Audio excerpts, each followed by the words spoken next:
J'ai lancé un format qui s'appelle les Acrodates. L'idée pour moi, c'était de dire, mais venez, on en parle en fait. Enfin, c'est ok, il y a de l'addiction dans toute la France. On est tous addicts à quelque chose à échelle plus ou moins large. Et venez, on en parle comme un sujet sociétal, politique, psychologique, philosophique, émotionnel, etc., etc.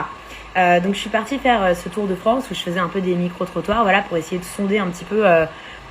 Et pour vous, c'est quoi en fait l'addiction, que les personnes soient addictes ou pas en fait.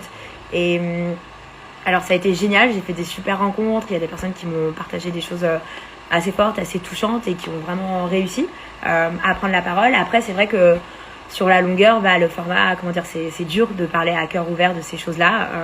Moi la première, j'ai pris le pari de poser mon histoire sur la table en fait pour vraiment pouvoir dire ok, mais si moi je le fais avec un truc aussi dark, si vous avez juste un problème parce que vous tapez un peu trop de cocaïne le week-end, franchement ça va aller quoi.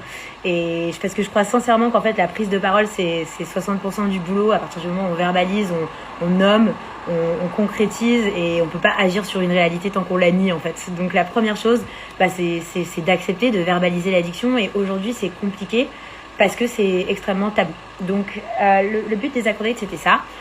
On va clôturer les Acrodates.